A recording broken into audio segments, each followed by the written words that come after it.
Hej då. Förlåt fru Jacobi att ni fick vänta. Ja, visst. Nu så här första gången så försöker vi bara ställa själva problemet och sen får vi se hur vi kan lösa det. Jag vill skiljas. Hur länge har ni varit gift?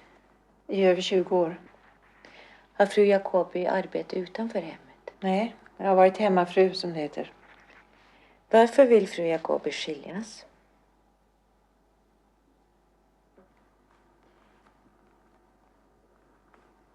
Det finns ingen kärlek i äktenskapet. Är det ert skäl? Ja. Men ni har ju varit gifta så väldigt länge. Har det alltid varit så? Det har alltid varit så, ja. Och nu när barnen har lämnat hemmet så vill fru Jacobi också bryta upp. Ja. Ja, min man är mycket skötsam. Han är snäll och ordentlig.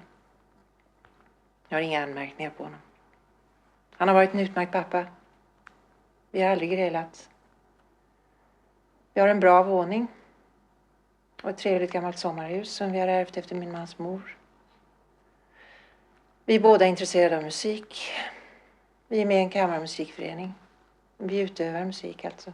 Låter ju bra alltihop. Ja, det gör det. Men det finns ingen kärlek i äktenskapet. Det har aldrig funnits. Förlåt en fråga. Har fru Jacobi möjligen träffat någon annan man? Nej, det har jag inte. Och en man? Han har så vitt jag vet aldrig bedragit mig. Kommer det inte att bli ganska ensamt då? Jo, det tror jag nog. Men jag tar hellre den ensamheten än jag fortsätter i ett äktenskap utan kärlek. Har ni talat om för en man att ni vill ha skilsmässa? Ja, det är klart. Redan för 15 år sedan så sa jag till honom att jag inte ville leva med honom längre. Eftersom det inte fanns någon kärlek i vårt äktenskap. Han var mycket förstående.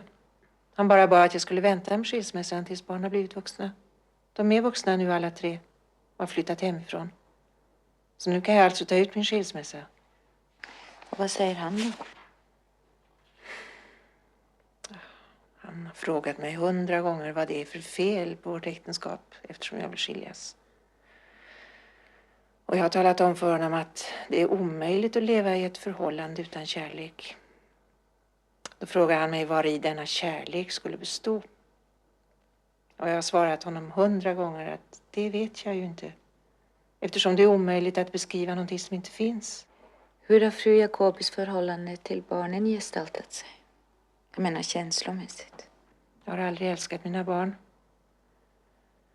Det vet jag nu. Ja, förr trodde jag ju att jag gjorde det. Det gör man väl. Men numera vet jag att jag har aldrig älskat dem. Fast jag har varit en ganska bra mor åt dem i alla fall. Jag har gjort så gott jag har kunnat. Fast jag inte har känt någonting för dem.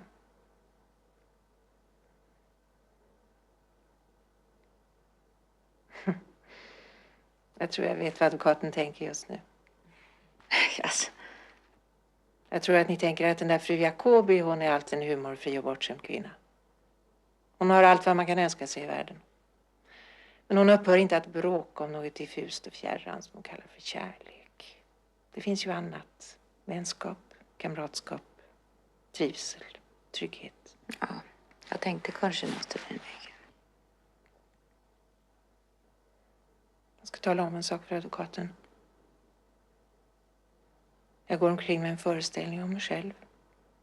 Och den stämmer inte på någon enda punkt med verkligheten. Förlåt en fråga, en personlig fråga. Är det inte så att kärlek...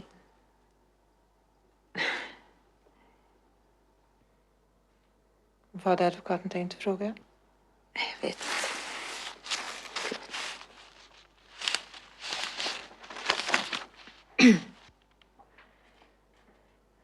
Jo, jag inbillar mig att jag har möjligheter till kärlek. Men allt sammans ligger inneslutet i ett tillstängt rum. sorgliga är att det liv jag har levat hittills har bara kapslat in mina möjligheter mer och mer. Jag måste slutligen göra något åt det. Mitt första steg måste bli att ta ut skilsmässa. Jag tror att min man och jag hindrar varandra på ett dödligt sätt. Det låter ju skrämmande. Ja, det är skrämmande. Det är nämligen något mycket egendomligt som sker.